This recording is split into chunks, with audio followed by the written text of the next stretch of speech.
streets of the unknown, where the logic breathes and the data flows. We question what the code has shown, and spark the light when no one goes. Clearly learned voices collide, 1,000 thoughts we cannot hide. Notebook open, mind aligned, let's rewrite what's real this time. Welcome to the Deep Dive, where we take a stack of sources and really pull out the most important nuggets of knowledge or insight for you. Today, we're diving into a book that, honestly, it caught our attention with its title alone, How Not to Be a Complete Utter Narcissistic Twat by Billy Taggert. Now, I have to admit, when we first saw that, we definitely had a good laugh, right? It's just so wonderfully provocative and, well, playful. But here's the hook, and this is what's really interesting. This book moves far beyond just the cheeky title. It offers incredibly practical, thoughtful, and actually really deep insights into behaviors and patterns that affect so many of our lives and relationships. It really challenges us to look inward. Yeah, what's genuinely compelling about this particular deep dive is how the author, Billy Taggert, he tackles a topic that's often, shrouded in misunderstanding, maybe even a bit of fear. And he presents it with remarkable clarity and a clear, actionable pathway for change. This isn't just theory floating around. It's about pulling out those truly credible and useful nuggets for you, making sure the advice isn't just amusing because of the title, but fundamentally sound. And we're incredibly fortunate, actually, to have unique access to this book. It comes alongside this massive library of other never-before-seen books and some pretty cutting-edge research. That's all through our syndication partnership with Bald and Bonkers Network, LLC. It really lets us bring you this kind of unique, forward-looking content before it really hits the mainstream. Right. So what does this deep dive mean for you, our listener? Well, it means we're going to give you a concise but still incredibly thorough breakdown of what this book truly offers. We're going to try and strip away the common misconceptions about narcissism, the stereotypes, and get right to the heart of meaningful personal growth. Growth both for yourself and in how you interact with others. Our mission here is really to equip you with nuanced knowledge on what is, let's face it, a complex topic without making you feel overwhelmed. And for those of you eager to dive even deeper after this, mark your calendars. This incredible resource, How Not to Be a Complete Utter Narcissistic Twat by Billy Taggert, will be available in store everywhere on August 11th, 2025. Okay, let's get started. So we begin our journey with Chapter 1, and it immediately tells us to fundamentally rethink our common understanding of narcissism and narcissistic personality disorder, or NTD. The book argues pretty strongly that the pervasive, often flamboyant stereotype we hold, the image of overtly self-absorbed people constantly demanding admiration, exhibiting really grandiose behavior. It argues that this is a highly incomplete and potentially misleading representation. And that's a powerful opening, isn't it? Because it tells you right away, this isn't just about the kind of caricatures you might see in movies or TV. It's actually far more subtle and more widespread than that. What's truly insightful there is the book's emphasis on the spectrum of narcissistic traits. It's not presented as a simple on-off switch, more like a wide continuum. So on one end, you might encounter people who display, let's say, subtle narcissistic tendencies. Now, these aren't necessarily malicious acts. They could be things like an occasional, maybe almost unconscious need for excessive praise, or perhaps a tendency to interrupt conversations, just to quickly steer the focus back onto themselves. And while these behaviors can definitely be annoying, and cause some minor friction in everyday life, they might not significantly disrupt someone's entire life or all of their relationships in a major destructive way. But then as the book details, at the other end of that spectrum, you find individuals who meet the actual criteria for full-blown NPD. These people exhibit pervasive, deeply ingrained patterns of grandiosity, a really profound sense of entitlement, and a significant, pretty consistent lack of empathy. And these patterns cause profound distress. Not just to the individual themselves, though sometimes they do, but perhaps even more notably to the people around them. The key differentiator, according to Taggert, isn't just what the behavior is, but its intensity, frequency, and the context it shows up in. For example, constantly interrupting someone in a casual chat can definitely build friction and resentment in a close relationship over time. Sure, yet, and this is striking, similar behaviors in maybe a high-stakes professional setting. They might just be dismissed as, oh, that's just assertiveness or ambition. The book really underscores how much our perception of these traits is shaped by the situation. It makes diagnosing narcissism much more complex than just ticking off a checklist. And this broadens the whole conversation, right? Beyond just the clinically diagnosable stuff, making it relevant for, a much wider audience. That distinction is just so important because it's not just about one person's internal experience. It's profoundly about the emotional toll it takes on everyone around them. It's about that fundamental, often kind of insidious shift in the balance of power and emotional energy within relationships.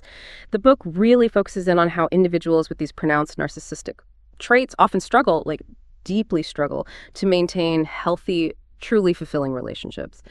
Their inflated sense of self-importance, that core lack of empathy we mentioned, and their seemingly insatiable need for constant external validation.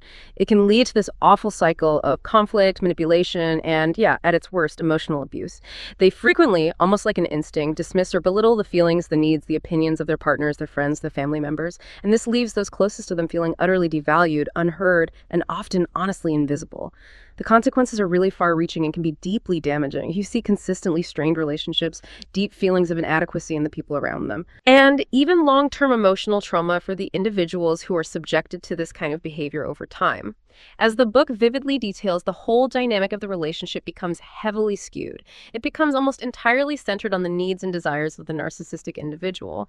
This often leaves others feeling completely drained, emotionally exhausted, constantly walking on eggshells. It's an emotional imbalance that over time can be absolutely devastating. It just erodes self-worth and any sense of genuine connection for everyone involved.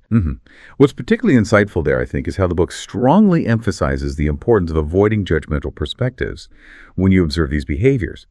So instead of immediately slapping a label on someone, it encourages focusing on the observable behaviors and their impact on relationships. Okay. And that distinction is critical because, as the book points out, narcissistic traits are not always consciously malicious. Now, this isn't about making excuses for harmful behavior, not at all. It's about understanding its roots. Often, these behaviors actually stem from deeply ingrained coping mechanisms and defense strategies, maybe developed perhaps inadvertently to protect a very fragile sense of self. It might be a response to past trauma, or deep-seated insecurity, or just this desperate need for external validation. And thinking about it that way shifts the conversation from simple blame to a much more constructive approach, one geared towards change and healing.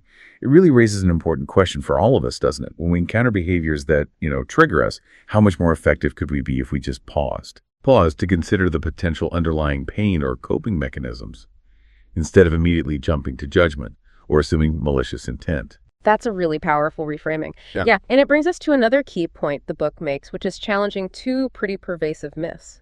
First, the myth that all individuals with narcissistic tendencies are inherently manipulative and exploitative. Billy Taggert argues that while, yes, some individuals with NPD may engage in manipulative behaviors, this is not a universal characteristic. Their behavior, he suggests, might stem from a deep-seated insecurity or a need for external validation rather than an intentional desire to harm others. So the motivation might be different than we assume. Second, and this is crucial, the book directly challenges the myth that individuals with narcissistic traits are incapable of change. It firmly stresses that change is possible, especially for those who are maybe spurred by personal distress or the undeniable impact their behavior has on others, people they care about. This change, it emphasizes, comes through things like therapy, dedicated self-reflection, and a genuine commitment to personal growth. The book's focus is really resolutely on fostering positive behavioral shifts, not on delivering some kind of hopeless diagnosis or a permanent label. There's hope. And building on that, the book offers a truly holistic perspective on the roots of narcissistic behavior. It describes it as this complex interplay of genetic predisposition, environmental factors, and individual experiences. It clarifies that no, a specific narcissism gene doesn't exist, but research does suggest there can be a genetic component, maybe subtly influencing traits like impulsivity or difficulties with emotional regulation. However, the book quickly adds that genes only provide a predisposition. They don't determine the outcome. Biology isn't destiny here. It emphasizes the crucial role of the environment, particularly those early childhood experiences and parenting styles. This could range from, say, neglectful parenting or maybe overly indulgent parenting to really inconsistent parenting, where a child might get excessive praise one minute and then harsh criticism the next. These kinds of environments can foster a fragile ego, a constant need for external validation, and a pretty skewed sense of self. But it's vital to reiterate, as the book does very explicitly, that understanding these roots is not about making excuses or justifying harmful actions. Not at all. It's about fostering self-awareness and compassion. to make a more constructive approach to change possible. This perspective lets us move beyond simple labels and look towards actual pathways for genuine personal evolution. Okay, moving forward then. The book introduces what it calls the cornerstone of any meaningful change: honest self-reflection. It likens this process to like examining a map before you even start your journey. You need to truly understand where you are currently positioned to chart a realistic and effective course towards where you want to go. And the book beautifully describes this not as self-criticism, not assigning blame, but as a self-compassionate investigation. It's framed as an opportunity for growth and personal evolution, explicitly not as a tool for self-flagellation or just getting stuck in guilt. And that distinction is incredibly important for anyone, I think, but especially for those maybe grappling with these traits, because introspection can often feel painful or something to be avoided. Exactly. Indeed. The critical first step in the self-reflection process, according to the book, is simply acknowledging the possibility, just the possibility, that you might possess certain narcissistic traits. And let's be super clear, this isn't about clinically diagnosing yourself. No, it's simply acknowledging that certain behaviors and patterns of thinking might align with aspects of narcissism. It's about understanding your actions and their impact without sticking a permanent label on yourself. The book then provides some common indicators to help with this self-reflection. A prime example is a sense of entitlement. The book prompts you to ask yourself, do you frequently feel you deserve special treatment or preferential consideration? Do you find yourself getting irritated when others don't immediately comply with your requests or expectations? This sense of entitlement can show up subtly, right? Maybe you unconsciously expect others to just anticipate your needs without you having to ask. Or you feel unjustly treated when your preferences aren't met, leading to this kind of silent resentment. To take this a bit deeper, the book specifically prompts you, the listener, to reflect. Think about concrete instances where you felt entitled to something. Then analyze your reactions. Did you express it aggressively, maybe through demands or outbursts, or passively aggressively with subtle digs or withdrawal, or did you just hold on to resentment inside? Reflect on the fairness of those expectations, and crucially, what was the actual impact these behaviors had on other people. To help with this, the book offers practical, explicit self-reflection tools. One is journaling. It advises you to keep a journal and regularly reflect on your interactions with others. Note any instances where you experience feelings of entitlement, grandiosity, or maybe a lack of empathy. Analyze your motivations and the impact of your actions. Be rigorously honest with yourself, even when it's uncomfortable. That honesty is key. Another powerful tool mentioned is scenario analysis. This is where you consider hypothetical scenarios and think about how you might react in different situations. This lets you identify potential patterns in your behavior without the immediate pressure of real-life consequences. It's almost like a mental rehearsal for healthier responses. The ultimate goal of all this self-reflection, the book emphasizes again and again, is not to label yourself or to feel ashamed. Not at all. Instead, it's about helping you identify areas where you can cultivate greater self-awareness, empathy, and healthier relationship patterns. It's framed as an ongoing journey of understanding and transformation, focusing squarely on growth, self-improvement, and fostering healthier connections. The book also offers a realistic perspective, reminding us that progress is not always linear, right? And that setbacks are a part of the process. That's normal. This willingness to explore these often uncomfortable aspects of oneself is actually described as a testament to your courage and commitment to personal growth. If we connect this to the bigger picture, it's really about actively steering yourself towards becoming the best version of yourself and building truly healthier connections. Understanding that personal growth is a continuous journey, not some fixed destination you reach overnight. Right. So once you've begun that crucial inward exploration, that self-reflection, the book pivots to something absolutely vital for anyone looking to build healthier relationships: emotional intelligence. And this isn't just about, touchy-feely concepts. It's presented as a crucial, actionable skill, one that directly addresses what the book identifies as a core deficit often present in narcissistic personalities: a lack of empathy and genuine concern for others. The development of emotional intelligence, the author notes, requires conscious effort, consistent self-reflection, and a sustained willingness to step outside of one's self-centered perspective. This is where the real work of transformation begins. Exactly. And what's truly effective here is how the book just demystifies emotional intelligence. It turns these sometimes abstract concepts into really practical daily exercises you can start doing right now. The goal is to enhance your ability to resolve conflicts constructively and ultimately create a more fulfilling life. It breaks emotional intelligence down into 3 core components. First, there's active listening, described as a cornerstone of emotional intelligence. It's far more than simply hearing the words someone is saying. It's about paying attention to their tone, their body language, and their unspoken emotions. You know what's not being said. Techniques include consciously suspending judgments while you listen, reflecting back what you've heard through careful paraphrasing.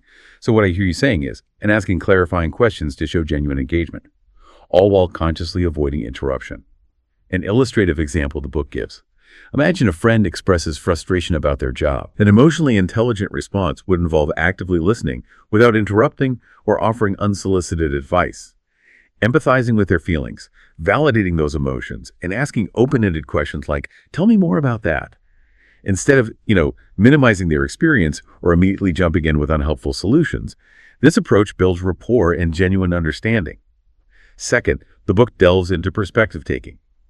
This involves the conscious effort of putting yourself in another person's shoes, attempting to understand their feelings, motivations, and experiences from their point of view.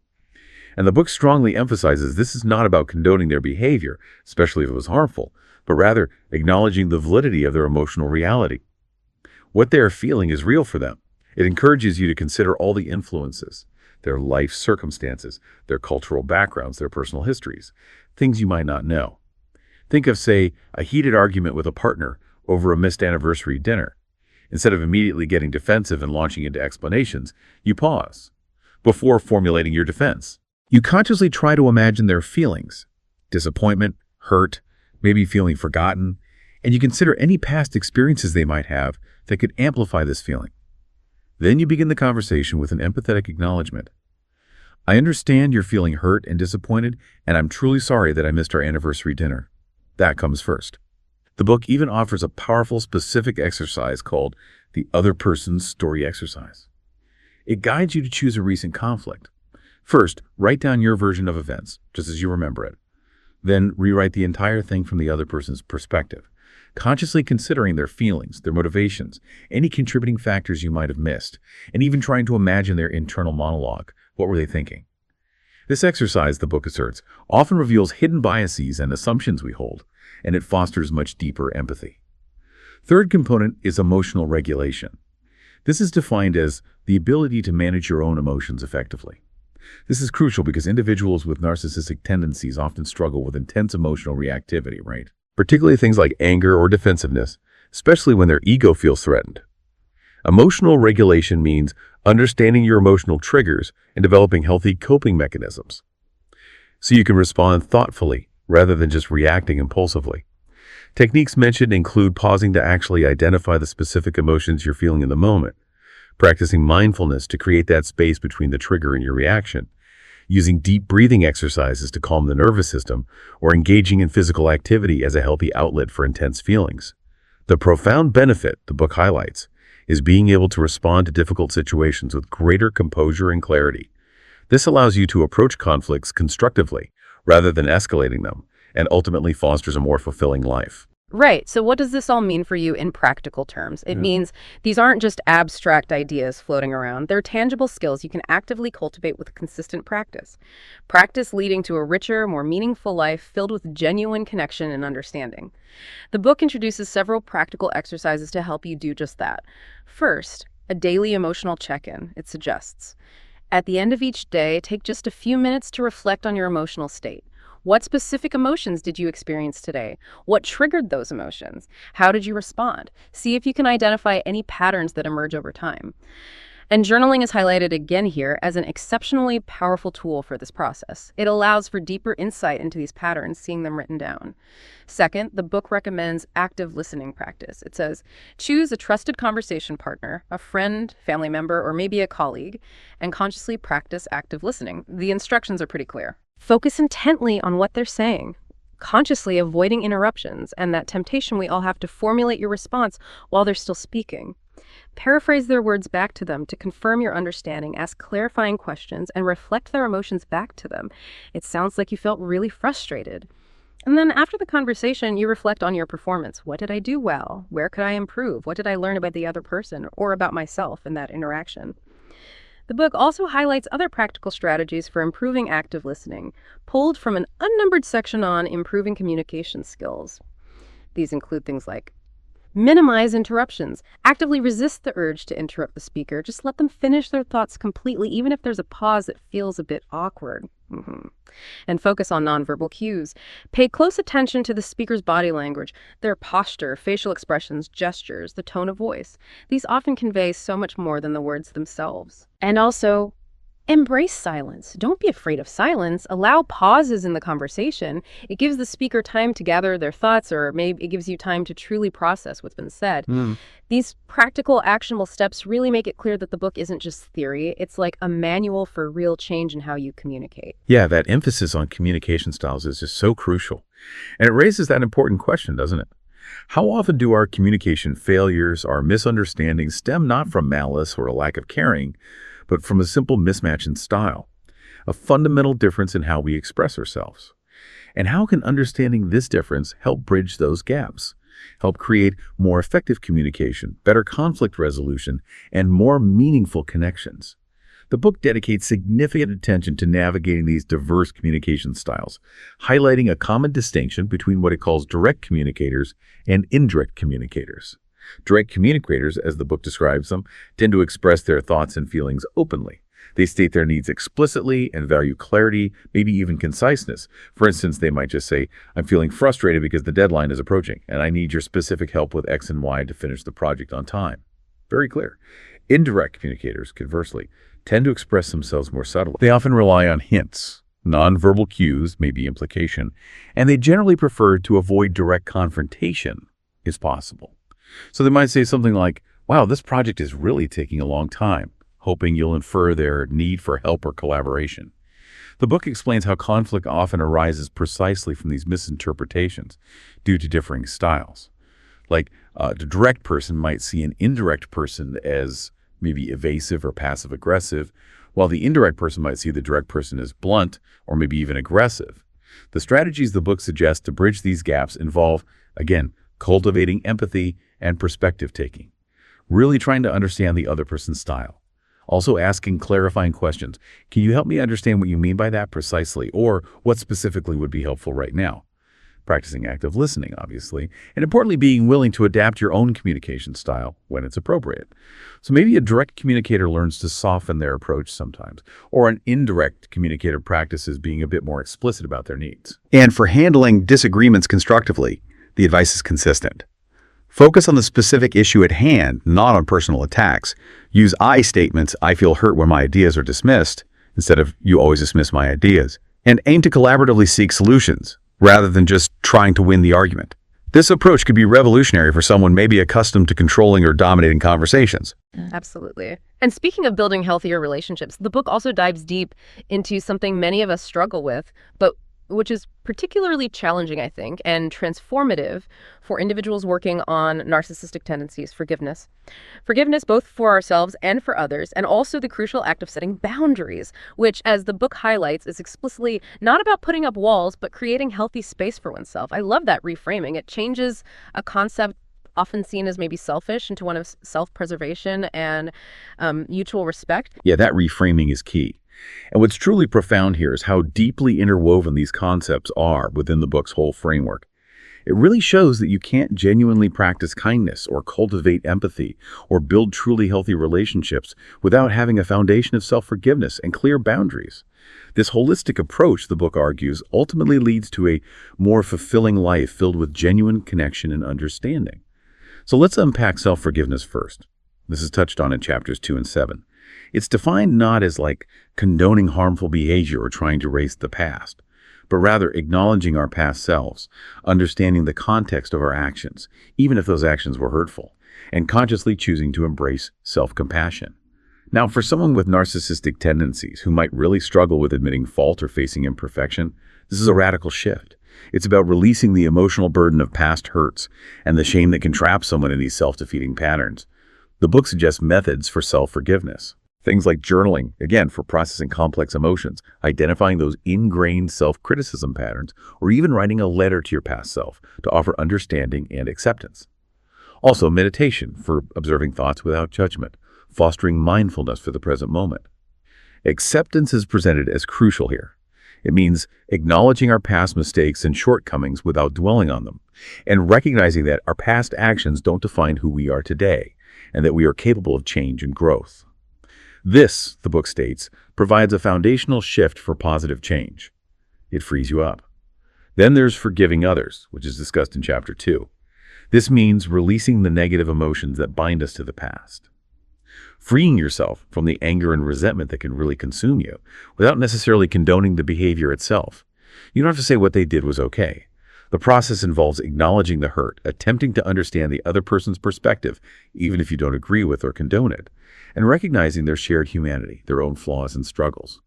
Journaling and meditation are also suggested here as tools. But crucially, and this is a vital point for anyone who has been impacted by narcissistic behavior, the book states very clearly, a key part of this process is setting boundaries. Forgiveness doesn't mean allowing abusive or harmful behavior to continue. Cult. And that leads directly into the critical concept of setting healthy boundaries. This is discussed extensively in Chapter 2 and really expanded upon in Chapter 8. This is described as crucial for establishing more balanced and respectful relationships. It means learning to say no when necessary, respecting your own needs and limits, and communicating these boundaries clearly and respectfully to others. Now, for someone with narcissistic tendencies, who may have historically overridden others' boundaries, or perhaps struggle to even recognize their own limits, this is a profound reorientation, a big shift. The book emphasizes that setting boundaries creates a sense of self-respect and allows you to build healthier, more fulfilling relationships, because it promotes mutual respect rather than control or obligation. It's about drawing lines that protect your inner peace and allow genuine connection to actually flourish within those safe limits. Okay, now let's unpack this next really big idea from the book, taking responsibility. And again, this isn't about wallowing in guilt or, self-flagellation, which can be an easy trap to fall into. Instead, it's presented as a deeply empowering and crucial step towards personal growth and building healthier relationships. Especially, the book notes, if you've been prone to deflecting blame, which is a common pattern highlighted in those with narcissistic tendencies. Yes, and this distinction is absolutely crucial for fostering self-compassion while simultaneously enabling profound personal growth. If we connect this to the bigger picture, it's about saying, okay, I did this thing, and this was the specific outcome, rather than internalizing it as, I am fundamentally a bad person because I did this. The book takes great care to explain the subtle yet really significant difference between accepting blame and taking responsibility. Accepting blame, it argues, implies a sense of inherent fault, a belief that you are inherently flawed or bad. This often leads to these debilitating feelings of shame and worthlessness, which ultimately hinders personal growth because it locks you into a cycle of self-condemnation. An example given is, maybe after unintentionally hurting a friend's feelings, you might think or say, I'm such a terrible friend, I always ruin things. That focuses on your inherent self-worth being flawed. Taking responsibility, on the other hand, focuses squarely on the actions themselves, acknowledging their impact without necessarily attaching a judgment of self-worth to them. It's about stating clearly and simply, okay, I said something insensitive that hurt your feelings and I regret that. See the difference?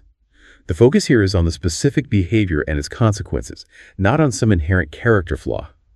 This distinction, the book emphasizes, is crucial for fostering self-compassion and enabling personal growth, because it allows for an objective assessment of behavior that can be changed, rather than a condemnation of self that leaves basically no room for improvement. And for someone who might typically deflect blame to protect a fragile ego, this reframing is a really vital first step towards genuine accountability. That makes so much sense. Yeah. So what does this all mean for you in practice? Well, it means truly digging into the why behind your actions, not just the what. Fostering a profound honesty with yourself and consequently with others. The book discusses practical tools for developing this personal accountability, starting again with self-reflection. This is described as an invaluable tool requiring introspection, a willingness to examine our thoughts, motivations, and behaviors without judgment. It encourages powerful, probing questions like, okay, what specific circumstances or emotions prompted my actions? What were my true intentions, both the conscious ones and maybe the unconscious ones? And what were the consequences, both the ones I intended and, critically, the unintended ones, of my actions. Journaling is recommended again as extremely helpful for gaining a clearer, more objective understanding of your patterns and motivations. It allows you to observe your behavior without that immediate emotional judgment clouding things. Another critical aspect the book illuminates is understanding motivations. It stresses that our behaviors are rarely driven by a single factor. Rather, they are complex interactions of conscious and unconscious motivations. This is particularly insightful when dealing with narcissistic tendencies. For example, the book points out that someone who consistently avoids commitments in relationships might be subconsciously driven by a deep-seated fear of intimacy or maybe unresolved past experiences of betrayal. Something deeper is going on. Addressing these often hidden underlying fears and insecurities is presented as crucial for forming healthy, lasting relationships because it allows you to tackle the root cause of the behavior, not just the surface symptom. This really calls for a courageous, honest look beneath the surface, doesn't it? It really does. And this deeper understanding fundamentally shifts the dynamic, as you said, from just passive admission, yeah, I did that, to proactive repair. Here's what I'm doing about it. Which is precisely how you build credibility and reliability in your relationships. The book then details the process of making amends as a critical, tangible part of taking responsibility. This isn't just saying, I'm sorry. It might involve apologizing sincerely, making concrete efforts to rectify the situation, or taking clear, defined steps to prevent similar situations from occurring in the future. A sincere apology, it explains, acknowledges the specific impact of your actions, expresses genuine remorse, and demonstrates a clear commitment to change. And crucially, it emphasizes that making amends is not about seeking forgiveness. That's the recipient's prerogative, right? It's not something you can demand, but about taking ownership and demonstrating your commitment to do better. To illustrate this, consider the example of missing a deadline at work. Taking responsibility here means much more than just admitting the mistake. It involves explaining why the deadline was missed, without making excuses or deflecting blame onto others, outlining the specific steps you're taking to ensure it doesn't happen again, and proactively offering to help your team members catch up on any lost time or rework caused by the delay.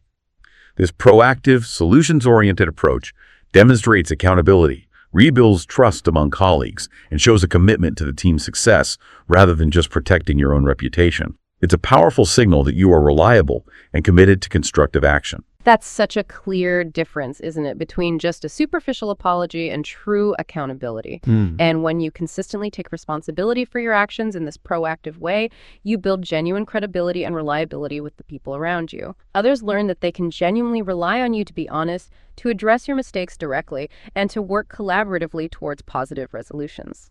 This trust, the book states pretty unequivocally, is the cornerstone of any healthy relationship.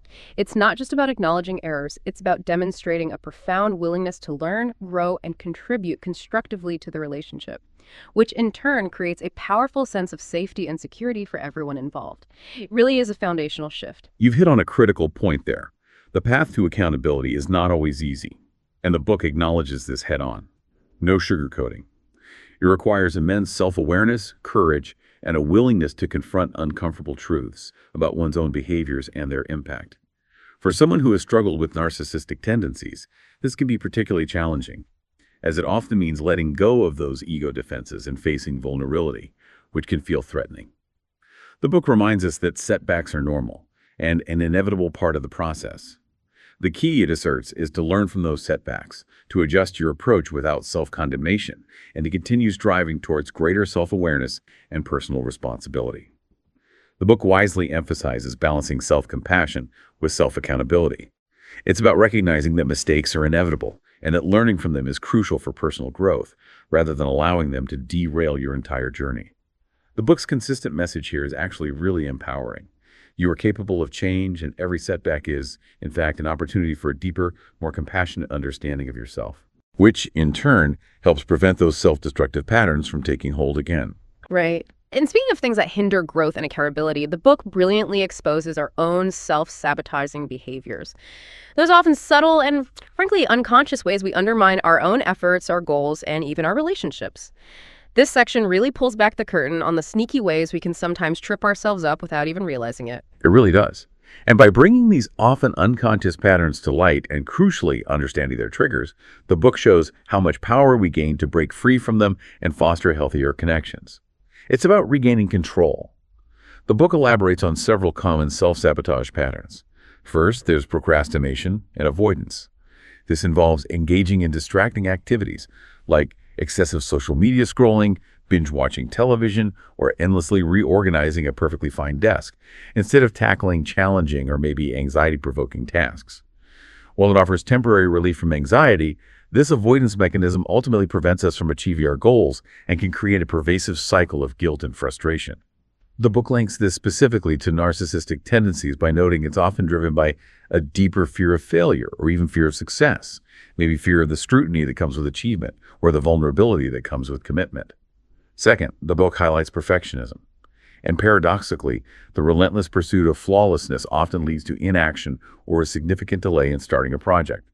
This isn't just about having high standards. For those with narcissistic tendencies, the fear of not meeting impossibly high standards paralyzes us, because any perceived flaw threatens their carefully constructed image of superiority or competence.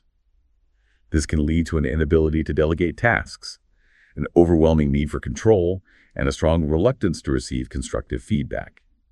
Third, negative self-talk.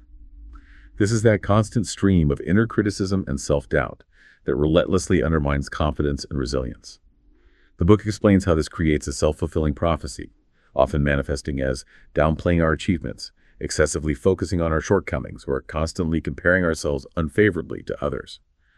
This internal battle can be particularly fierce for individuals with narcissistic traits, who might project an image of grandiosity while battling deep insecurity internally. It's a confusing mix. And finally, there's relationship self-sabotage. This involves consciously or unconsciously engaging in behaviors that undermine our connections with others. This can manifest as things like picking unnecessary fights, being overly critical of a partner, withholding affection or emotional intimacy, or engaging in controlling behaviors. The book attributes these patterns often to deep-seated insecurities, a profound fear of intimacy, or perhaps unresolved past traumas. It's a way of pushing people away before they can get too close or potentially reject you. The book stresses that identifying these patterns requires careful, non-judgmental self-reflection, and once again, journaling. It advises tracking specific instances of self-sabotage. Okay, what triggered this behavior? What needs or fears were driving it? What exactly was I trying to avoid or protect by engaging in this pattern? This detailed tracking is absolutely key to breaking the cycle. Okay, so once you clearly identify these insidious patterns of self-sabotage, how do you actually go about changing them? This is where the book transitions from just diagnosis to direct action. It offers really concrete, actionable steps. It's not just about awareness, it's about transformation, right? Exactly. Transformation is the goal. And what's truly powerful here is the book's consistent message. You are fundamentally capable of personal transformation. Every setback is just an opportunity for a deeper, more compassionate understanding of yourself and how to proceed on this, let's call it, marathon of self-accountability. The book's strategies for replacing self-sabotaging behaviors begin with developing new coping mechanisms and strategies. This means consciously choosing actions that align with your goals and values instead of those that undermine them. The book advocates starting small, maybe focusing on one specific behavior at a time and creating those SMART goals we talked about: specific, measurable, attainable, relevant, and time-bound. For instance, if avoidance is an issue, a SMART goal could be, okay, I'll set a timer for 15 minutes each morning and dedicate that time, just 15 minutes, to working on that challenging task I've been putting off. For negative self-talk, it suggests actively challenging those thoughts, asking, is this thought truly accurate? Is it helpful? And then replacing them with more balanced and realistic ones, consciously reminding yourself of past successes and your inherent strengths. Another crucial strategy is seeking support from others. The book emphasizes the invaluable role of a trusted friend, family member, or a therapist. They can help you identify your patterns, challenge your negative thoughts, and collaboratively develop strategies for change. Therapy, in particular, offers that safe and supportive space to explore the root causes of self-sabotaging behaviors without judgment. It's a dedicated space for this work. The book also highlights self-compassion as a crucial element in this whole journey. It urges you to treat yourself with the same kindness and understanding you would offer a friend who made a similar mistake. This means consciously avoiding harsh self-criticism and focusing instead on self-encouragement, acknowledging that you are capable of making changes, even if the path isn't perfectly straight or easy. Journaling is reiterated here as a powerful tool for processing mistakes and analyzing your actions without judgment, allowing you to extend that same compassion to yourself. The focus is always on what you can control, your future actions, rather than getting stuck dwelling on the past. Finally, the book stresses the invaluable nature of seeking constructive feedback from others. Getting those external perspectives that can illuminate blind spots, which can be particularly common in those with narcissistic tendencies. It advises choosing trustworthy and supportive individuals and being open to hearing what they have to say, even if it's difficult feedback to hear. That openness is key. Okay, let's unpack these next big sections now, which really form the backbone of lasting personal transformation, according to the book. It's a really comprehensive approach that moves beyond just insight into clear action. It covers protecting yourself through boundaries, bouncing back from life's inevitable curveballs with resilience, knowing precisely when and how to get professional help, and then crucially, maintaining that hard-won momentum for the long haul. It's the whole package for change. That's an excellent summary of this section's intent, yeah. And speaking of protecting yourself, the book describes setting healthy boundaries, drawing heavily from Chapter 8 as paramount. Absolutely essential. It's unequivocally presented not as an act of control or selfishness, but as an act of self-preservation and a crucial step toward emotional well-being and fostering healthier connections. The book uses this great analogy. Boundaries are like invisible walls that protect your emotional fortress, allowing you to selectively choose who and what enters your personal space and energy. But crucially, these boundaries are not rigid, inflexible walls, but rather adaptable perimeters that allow for flexibility and growth in relationships. They actually enable more meaningful connections because they promote mutual respect and clear communication. They create space for self-care, enable you to pursue your own goals, and help you maintain a sense of self-respect, which in turn tends to attract respectful people into your life. Like attracts like. Identifying your needs for boundaries involves honest self-assessment. Looking at both your emotional needs, like feeling respected, valued, or heard, and your physical needs, such as getting adequate rest, nutrition, and time for personal activity. Journaling is a key tool here again, helping you detail situations that consistently triggered negative emotions like anger, resentment, or exhaustion. That helps you identify patterns where boundaries are clearly needed. Communicating these boundaries effectively, the book stresses, requires assertive communication. This means expressing your needs and preferences directly, honestly, and confidently without being aggressive or passive. Big difference. The book provides excellent practical techniques like using I statements. For example, instead of maybe saying, "You always dump extra work on me," you might say, "I feel frustrated. That's the feeling when I'm constantly asked to work overtime. That's the specific behavior because it disrupts my personal life and impacts my well-being. That's the impact." See how clear that is? Active listening from the other side, being clear and direct yourself, using strong, confident body language, and practicing saying no assertively, even for seemingly small requests, are all highlighted as important skills to build. The book offers a scenario for dealing with a demanding colleague. I appreciate you asking, but I'm already working at full capacity on several priority projects right now. I'm not able to take on any additional work at this time. Perhaps you could discuss this with your supervisor for reallocation. It's polite but firm. It also acknowledges that people will push back sometimes when you set boundaries. They might try to guilt you or manipulate you or minimize your feelings. Be prepared for that. The book advises being ready to reiterate your boundary calmly and firmly. For repeated violations, the book advises reiterating boundaries maybe more forcefully and clarifying the consequences. For example, if someone repeatedly borrows your belongings without asking, you might eventually say, "If this continues, I'll have to limit access to my belongings because I need them to be respected." This really raises an important question, doesn't it? How does the courage to establish and consistently enforce these invisible walls fundamentally change the landscape of your relationships and protect your well-being? How does it foster a more respectful, reciprocal dynamic? Building on that self-protection, the book then dives into building resilience, which it describes as the bedrock upon which we build our lives and the capacity to navigate life's inevitable challenges. It emphasizes that resilience isn't about avoiding hardship altogether. That's impossible. It's about the profound capacity to bounce back from adversity, to adapt to change, and to maintain a sense of hope and purpose even in the face of setbacks. I like the analogy it uses. Resilience is like a spring. When compressed by difficulty, it doesn't break, but rather recoils and regains its shape. That analogy of the spring is perfect, isn't it?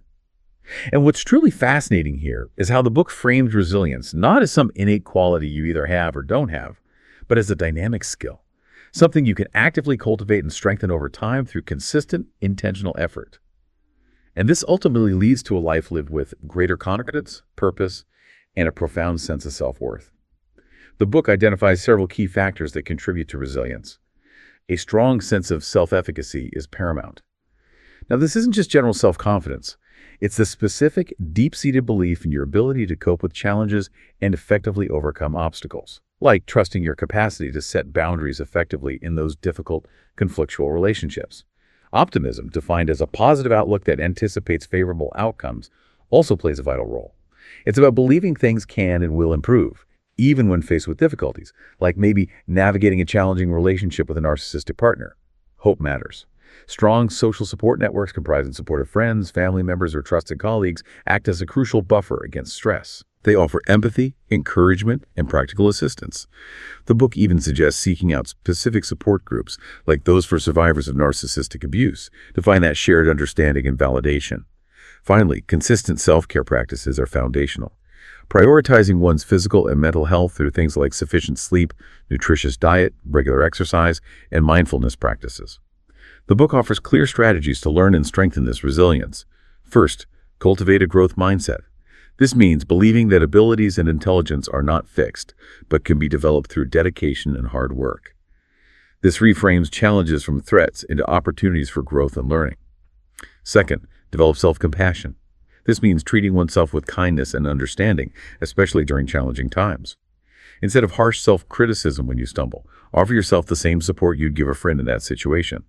Third, actively focus on one's strengths and accomplishments. Regularly reflecting on past successes, big or small, reinforces that sense of self-efficacy. And fourth, develop effective coping mechanisms. The book lists several. Mindfulness meditation, non-judgmental awareness of thoughts and feelings, to create that crucial space between stimulus and response, allowing you to choose your reaction rather than react impulsively. Physical exercise is vital for reducing stress hormones and boosting mood. Plus, it's a healthy outlet. Building and maintaining strong social support networks is critical for emotional validation and practical assistance. Effective communication skills, like assertive communication and active listening, help navigate interpersonal challenges constructively. Journaling helps process emotions, gain self-awareness, and identify patterns and triggers. Engaging in creative activities provides a positive outlet for emotional expression. And of course, prioritizing self-care in all its forms, physical, mental, emotional. These aren't just suggestions. They're actionable steps to build an internal reservoir of strength. Absolutely. And when those internal resources feel depleted or the patterns feel too entrenched, the book tackles a topic that can feel really daunting for many, knowing when it's time to seek professional support. It's presented not as a sign of weakness, definitely not, but as a profound testament to self-awareness and strength. And the book gives very clear indicators for when it's truly time to reach out for that external help. It's true. The book stresses that recognizing the need for seeking professional help, drawing from Chapter 10, is often the most challenging step, requiring considerable self-awareness and honesty. Sometimes it's hard to admit you need help. It highlights that this need might arise from a gradual accumulation of negative experiences, maybe persistent relationship difficulties, or even just a pervasive sense of emptiness or dissatisfaction despite external successes. Things look good on the outside, but feel wrong inside. The book outlines specific scenarios that strongly warrant considering professional intervention. If you find yourself in repeated interpersonal conflicts, especially if they seem to be escalating, if you consistently feel misunderstood or unfairly treated, leading to feelings of isolation, if you experience a pervasive sense of emptiness or dissatisfaction, even when you're achieving things externally, if you have difficulties maintaining healthy relationships, or maybe you fall into a pattern of isolating yourself, if you experience significant emotional dysregulation, like frequent mood swings or intense, hard-to-control anger, or if you struggle with persistent self-doubt or a negative self-image, perhaps masked by outward grandiosity. The book emphasizes the importance of early intervention, stating that the earlier you seek professional support, the better the outcome, as it can prevent the escalation and further entrenchment of negative patterns. Finding the right therapist, the book explains, is critical for success. It advises considering their expertise. Look for specialists in areas like personality disorders, relationship dynamics, or trauma, depending on your specific needs. Understanding their theoretical orientation is also helpful. For example, cognitive behavioral therapy, CBT, focuses on identifying and changing negative thought patterns and behaviors. Acceptance and commitment therapy, ACT, helps with accepting difficult emotions and committing to values-driven actions. Psychodynamic therapy delves into unconscious patterns shaped by early experiences. And humanistic approaches focus on self-acceptance and personal growth. Knowing the approach can help you find a good fit. The therapist's personality and communication style are paramount. You need to feel comfortable, safe, heard, and understood. Trust your gut feeling during consultations. Cultural sensitivity is also vital, ensuring the therapist understands and respects your background. Finally, there are practical considerations: location, availability, session fees, and insurance coverage. These practicalities matter. The book recommends resources like online directories, mentioning Psychology Today, Good Therapy, referrals from your primary care physician, or personal recommendations from trusted individuals. This really raises an important question, doesn't it?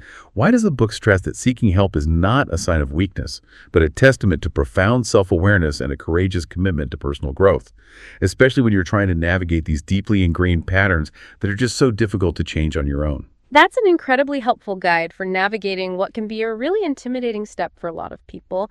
But the book really drives home that this isn't a one-and-done kind of thing, is it? Achieving positive change is just laying the foundation. Maintaining it, the author emphasizes, is the ongoing construction project of your life. It's a continuous commitment, not some finite destination you arrive at. Precisely.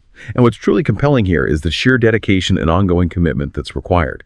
But it's framed not as some burdensome task, but as a continuous investment in a more fulfilling and authentic life, emphasizing that this journey is absolutely a marathon, not a sprint. The book provides crucial strategies for sustaining the positive changes achieved during therapy.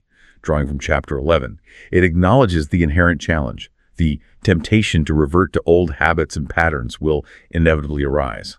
It's human. To counteract this, it proposes several proactive strategies. First, consistent self-monitoring. This means regularly assessing your thoughts, feelings, and behaviors to identify patterns and potential areas for improvement. Journaling, again, is highlighted as a powerful tool for tracking experiences, positive achievements, challenges, triggers, and your responses to them. Always approach with self-compassion, not judgment.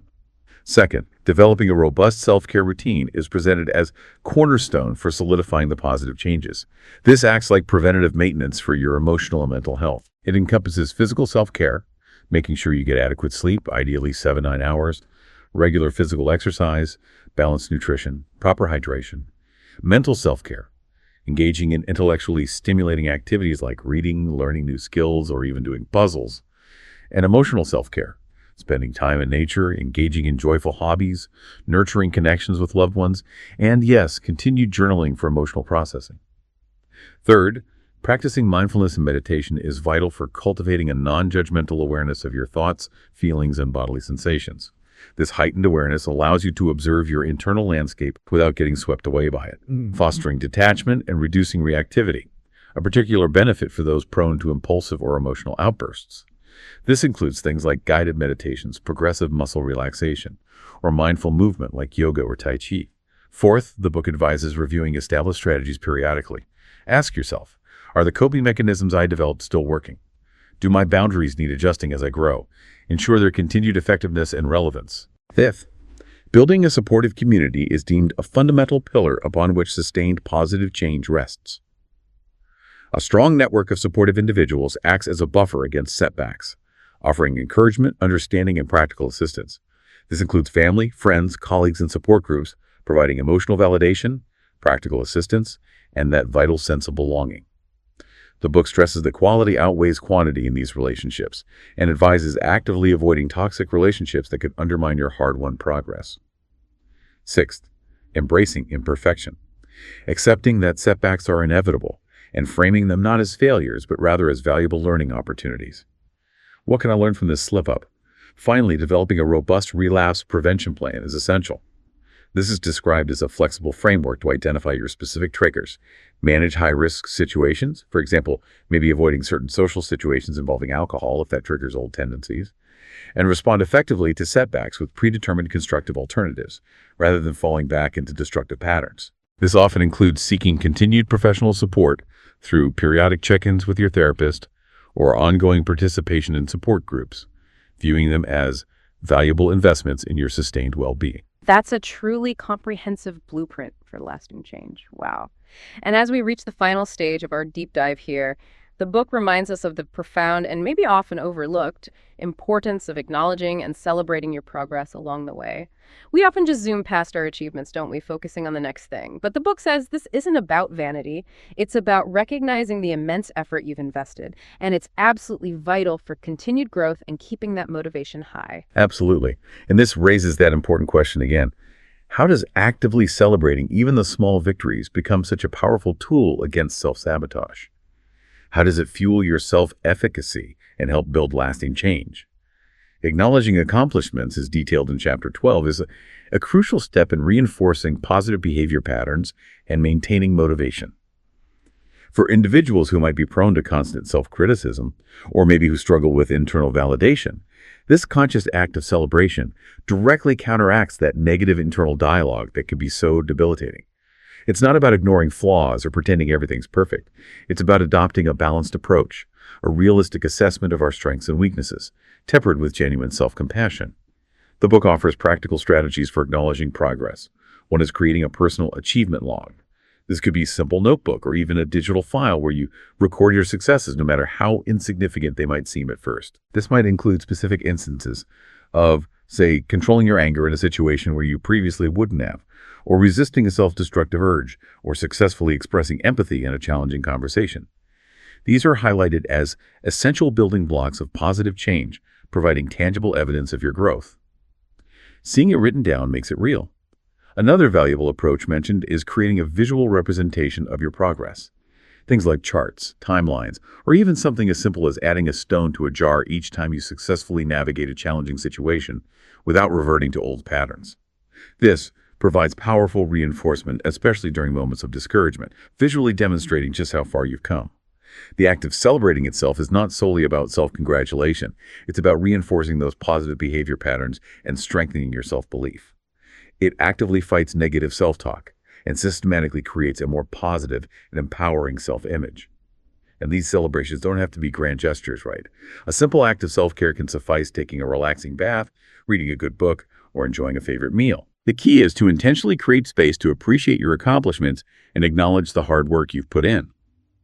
This conscious recognition fuels your self-efficacy, your belief in your capacity to achieve your goals, which is absolutely crucial for sustained progress on what can be a very long and sometimes challenging journey. That's a fantastic point about intentional recognition. Yeah. So you've made incredible strides. You've taken the time to celebrate them. You're looking forward. Now what?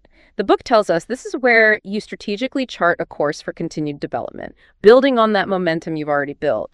It uses the analogy of ascending a mountain to reach further heights. It's about not resting on your laurels, but continuing the journey of growth, right? It's exactly continuing the climb. And what's truly empowering here is how the book equips you to continue this journey more independently, providing concrete tools for self-direction. This helps ensure you stay committed and prevent burnout on this, well, marathon of self-improvement. The book introduces the SMART goal-setting method again here as a highly effective framework for setting new, actionable goals for this next phase. Let's break it down quickly in the context of overcoming narcissistic tendencies. S, specific.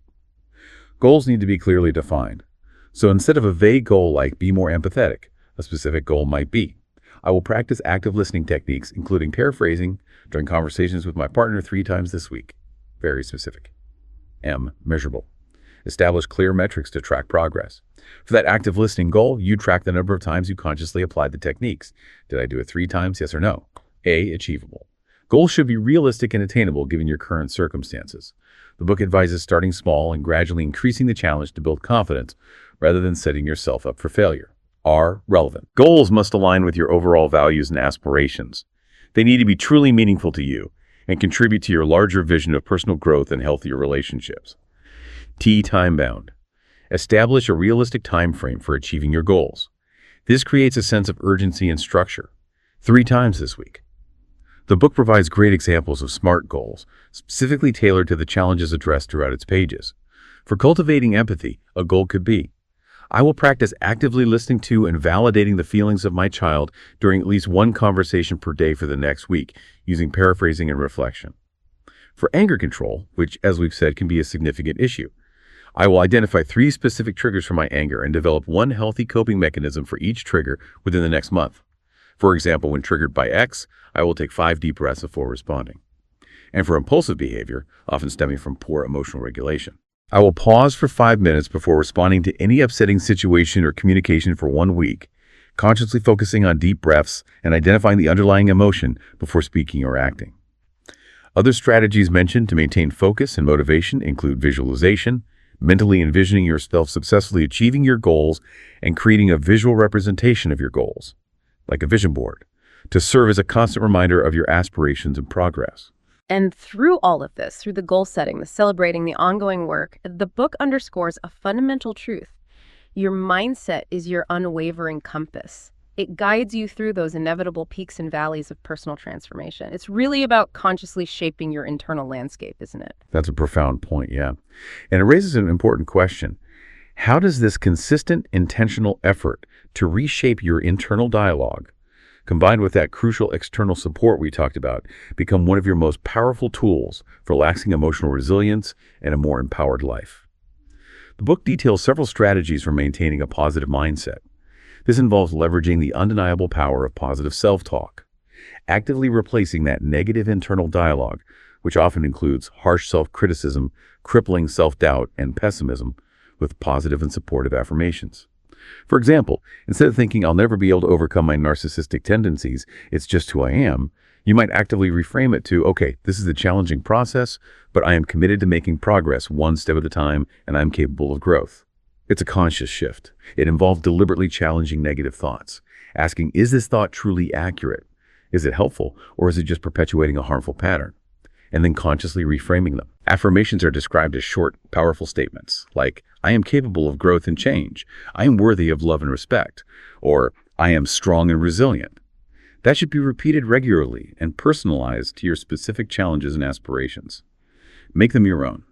The book also stresses the importance of mindfulness again here, meaning paying attention to the present moment without judgment. By observing your thoughts and feelings without being carried away by them, you gain a sense of detachment. This is vital for managing that emotional reactivity often seen with narcissistic traits. Managing negative thoughts involves developing concrete strategies like cognitive restructuring, maybe thought journaling, and utilizing relaxation techniques or physical activity as healthy outlets when negativity creeps in. Resilience, as we discussed, is crucial here too. Viewing setbacks not as failures, but as invaluable opportunities for learning and growth, allowing you to adjust your approach and keep moving forward. Visualization helps create vivid mental images of achieving your goals, which can actually help program your subconscious mind for success. Self-care is presented as a non-negotiable priority, nourishing your physical, emotional, and mental well-being. It's a tangible way to demonstrate self-worth and build inner resources. Finally, supportive relationships are vital.